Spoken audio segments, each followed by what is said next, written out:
you mentioned it before, there's lots of ugliness in the world, racism, sexism, all the different things that exist. You talked about diversity and inclusion. If we had to try and think about it for a second from that side of somebody who maybe does make a racist comment to you, let's God forbid if today somebody made a racist comment to you, let's try and think about that person. Like, how does this work for them? Is it that in theory, if they were doing it right, I think the way you and I would think it's right, they would think about that better version of themselves they want to be, and they'd say, would that person make that racist comment? No, they wouldn't. So I want to be better. In somebody in those shoes, I guess, is it the same process? Like, how did they realize? Because I think where it goes wrong often is that those people don't realize it. For some reason, they've convinced themselves that it's okay to be racist to you or to treat you poorly because you're a woman or because you have an accent or whatever it is.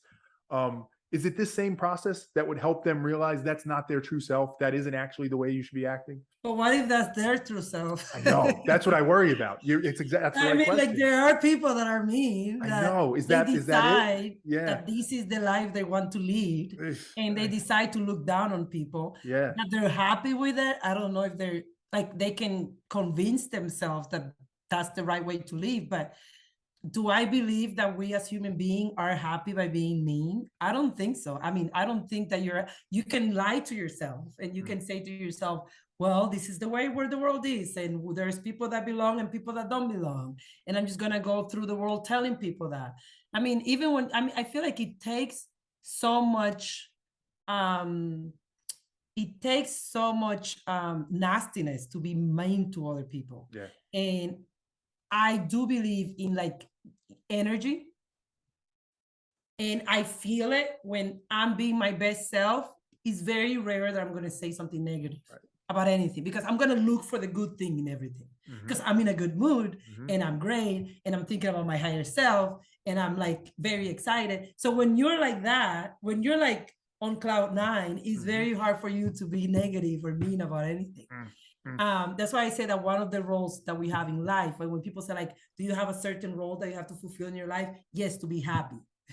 That's the role that you have to fulfill, to be happy and to enjoy your existence, and to that's your like you being great and being happy. That's your role. Like how that is going to manifest itself, whether that's going to manifest itself in you becoming an entrepreneur, in you becoming a software engineer, and you becoming, that is secondary because those are roles that you play in society. But those roles are going to come to you to your full potential if you feel very comfortable and happy about yourself. Yeah, it's such an important distinction you're making because to where you were at, and I think it's so insightful what you're saying. You can imagine that hypothetical racist person we're talking about convincing themselves in their head that, yeah, I do want to be happy. And I would be happy if, these people got out of the country or whatever thing they would say. And that's where I think you're right. It gets interesting because they can convince themselves of that and they might believe that they're doing it because that is their path to happiness. But I think what you're saying is like, no, you have the sequencing wrong. You need to be happy with yourself first. Then you can figure out what that looks like in the world.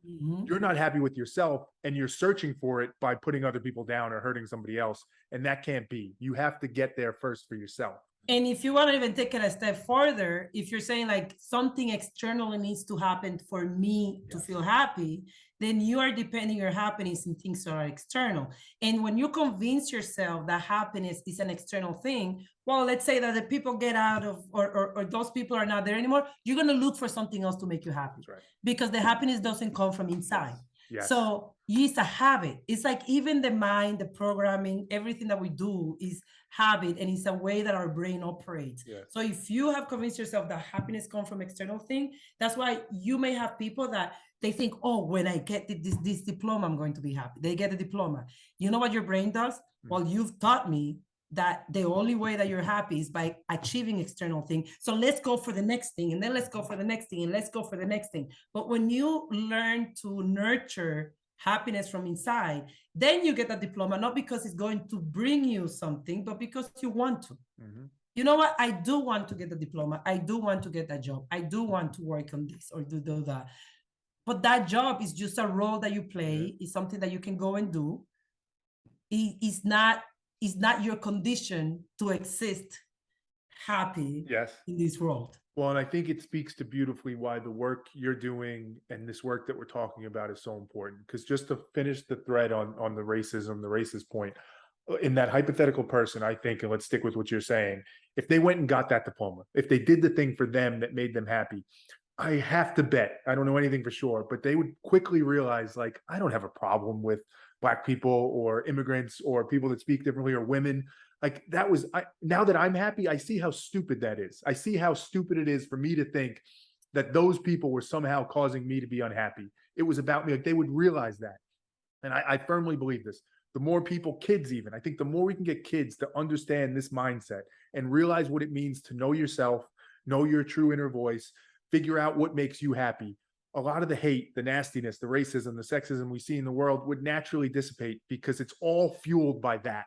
And the more Mhm. people that do the work you're suggesting, it takes away that fuel and it allows us to be our best selves, which is where you started. There is a picture that I saw a long time ago from two kids, a white kid and a black kid, and it says nobody's born racist because the kids were hugging each other. Mhm.